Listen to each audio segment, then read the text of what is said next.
it's Miss Melissa with the Oosterhout Free Library. Our next tall tale from Mary Pope Osborne's American Tall Tales is about Sally Ann Thunder and Whirlwind, a fictional frontier woman who, in this story, meets and marries Davy Crockett. Crockett was a real person, but the best stories about him are the made-up ones like this one. One early spring day, when the leaves of the white oaks were about as big as a mouse's ear, Davy Crockett set out alone through the forest to do some bear hunting. Suddenly, it started raining real hard, and he felt obliged to stop for shelter under a tree. As he shook the rain out of his coonskin cap, he got sleepy. So he lay back down into the crotch of the tree, and pretty soon he was snoring. Davy slept so hard he didn't wake up until nearly sundown. And when he did, he discovered that somehow or another in all that sleep in his head had gotten stuck in the crotch of the tree, and he couldn't get out. Well, Davy roared loud enough to make the trees lose all of their little mouse-ear leaves. He twisted and turned and carried on for over an hour. Still that tree wouldn't let go. Just as he was about to give himself up as a goner, he heard a girl say, "What's the matter, stranger?" Even from his awkward position, he could see that she was extraordinary. Tall as a hickory sapling with arms as big as a keelboat tiller. "My head's stuck, sweetie," he said. "If you help me get free, I'll give you a pretty little comb." "Don't call me sweetie," she said. "And don't worry about giving me no pretty little comb either. I'll free your old coconut, but just 'cause I want to." Then this extraordinary girl did something that made Davy's hair stand on end. She reached into a bag and took out a bunch of rattlesnakes. She tied all the wiggly critters together to make a long rope, and as she tied, she kept talking. "I'm not a shy little colt," she said, "and I'm not a little singing nightingale neither. I can tote a steamboat on my back, out-scream a panther, and jump over my own shadow. I can double up crocodiles any day, and I like to wear a hornet's nest for my Sunday bonnet."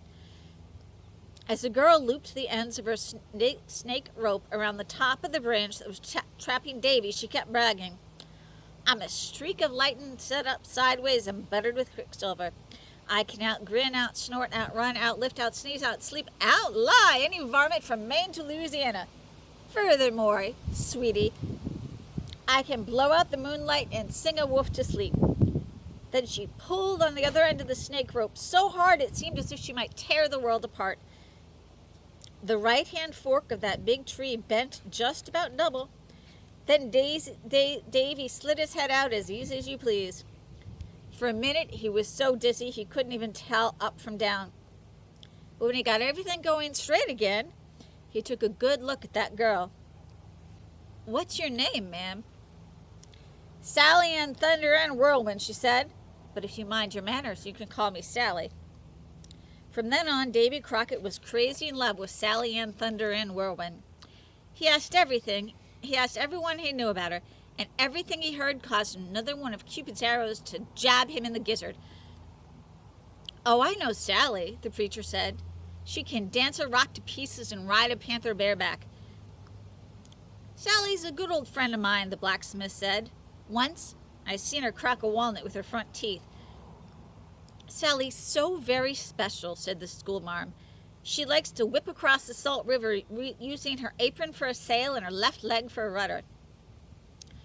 Sally Ann Thunder and Whirlwind had a reputation for being funny, too. Her best friend, Lucy, told Davy, "Sally can laugh the bark off a pine tree. She likes to whistle out one side of her mouth while she eats on the other side and grins in the middle." According to her friends, Sally could tame just about anything in the world, too.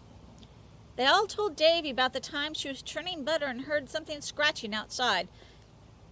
Suddenly, the door swung open, and in walked the great king bear of the mud forest.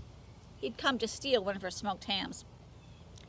Well, before the king bear could say boo, Sally grabbed a warm dumpling from the pot and stuffed it in his mouth.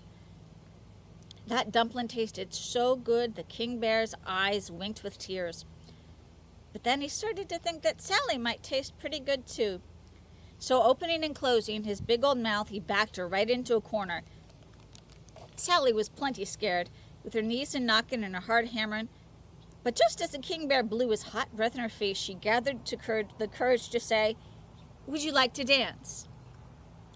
As everybody knows, no bear can resist an invitation to a square dance, so of course the old fellow forgot all about eating Sally and said, "I'd love to."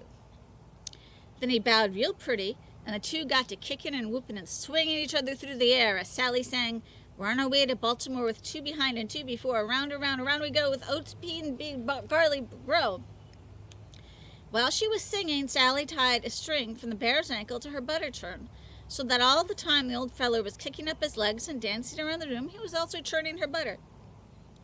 And folks love to tell the story about Sally's encounter with another stinky varmint, only this one was a human varmint.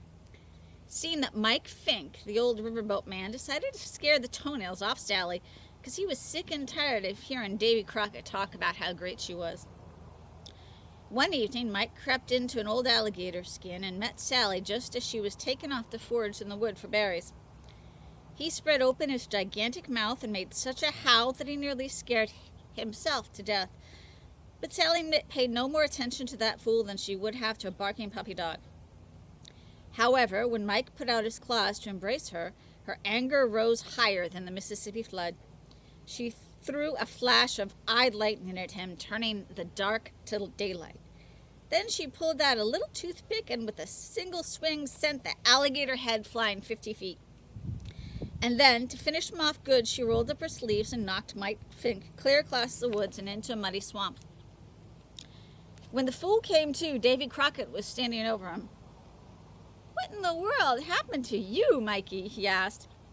"Well, I think I must have been hit by some kind of wild alligator," Mike stammered, rubbing his sore head.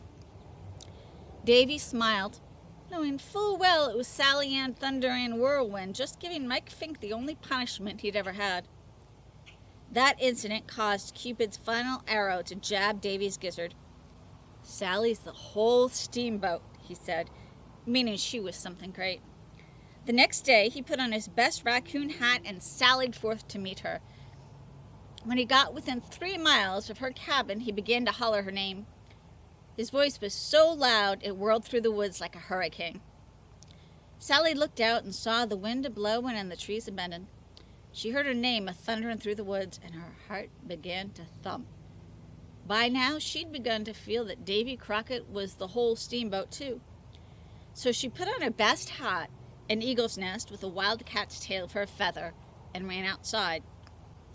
Just as he stepped out the door, Davy Crockett burst from the woods and jumped on her porch as fast as a frog. "Sally, darling," he cried, "I think my heart is bustin'. Want to be my wife?"